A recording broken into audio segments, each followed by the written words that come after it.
जितने आस्था चैनल पर कथा सुन रहे हो, जितने फेसबुक और यूट्यूब पर सुन रहे हो, बहुत सावधानी से सुनना। 2 बार पशुपति व्रत कर लिए आपने, ये कर लिया आपने, प्रदोष कर लिया आपने, सोमवार कर लिया आपने, सारे अनुष्ठान कर लिए, बहुत सारे उपाय भी करे, तो बुधवार के दिन अगर शंकर पर 1 लोटा पानी चढ़ाया जाता है तो जिन लड़कियों का विवाह नहीं हो रहा, जिन बच्चों का विवाह नहीं हो रहा, उन बच्चों के भी विवाह हो जाते हैं हमारा। जिसके यहाँ लक्ष्मी नहीं दिखती हो, पैसा घर में नहीं आता हो, बहुत चिंता लगी रहती हो, लक्ष्मी से जुड़ी हुई, व्यापार से जुड़ी हुई, पैसा आ ही नहीं गया, बहुत मेहनत कर रहे हो। अगर मौका लगे ना आप लोगों के जीवन में, और आपका, हम तो नवयुवक बेटा बेटी से कहेंगे, तुम कंपटीशन एग्जाम में बैठने जा रहे हो, परीक्षा देने जा रहे हो, तुम कोई इंटरव्यू देने जा रहे हो, कोई सरकारी नौकरी की तैयारी करने जा रहे हो, एक बात अपने भीतर उतार कर रखो। कभी कभी जिंदगी में अगर तुमको अच्छा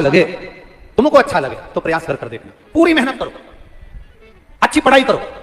अच्छी मेहनत करो, दिल से पढ़ो, दिल से मेहनत करो, रात दिन एक कर दो, और जब एग्जाम देने के लिए जाओ, जब तुम कंपटीशन एग्जाम के लिए, इंटरव्यू के लिए जाओ, जब तुम सोचो कि मेरी जॉब मुझे चाहिए और मेरा बाबा मुझे देगा, मैंने मेहनत करी है, पूरा कर्म करा है, मैंने पूरा दम लगाया है, तो मेरा बाबा मुझे नौकरी देगा, ये निश्चित है वो देगा। उसके लिए बस एक कर्म आखिरी में कर जाना, जो अशोक सुंदरी का स्थान पे ध्यान देंगे। ये शिवलिंग ध्यान से देखेंगे आप लोग, ये शिवलिंग है, ये जलाधारी, और शिवलिंग के मध्य में जो जलाधारी और जलाधारी के सामने से एक स्थान गया हुआ है, जहां गणेश जी का स्थान, कार्तिकेय जी का स्थान, और बीच में अशोक सुंदरी का स्थान।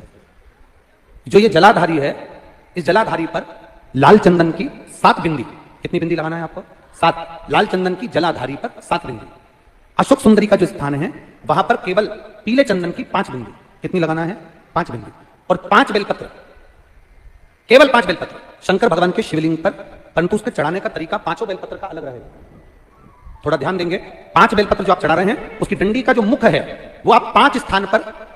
पशुपति भगवान का स्मरण कर डंडी का जो मुख है वो 5 स्थान पर अलग अलग स्थान होना चाहिए। आप थोड़ा ध्यान देना है, 5 स्थान पर डंडी का जो मुख है वो 5 स्थान पर अलग अलग होना चाहिए,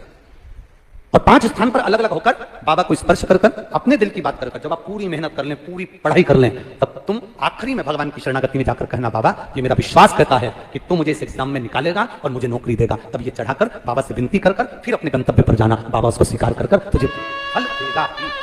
ये 5 बेलपत्र जो आप चढ़ा रहे हैं, अलग अलग स्थान पर नियुक्त कर रहे हैं, इसका मतलब ये होता है कि हमारी सारी राहों को खोल रहे हैं। मेरी जीजियों, एक बात अपने जीवन में उतार कर रखना, कभी जिंदगी में अगर कभी ऐसा योग लगे, कभी तुम्हारे जीवन में कभी ऐसा लगे, एकादशी के दिन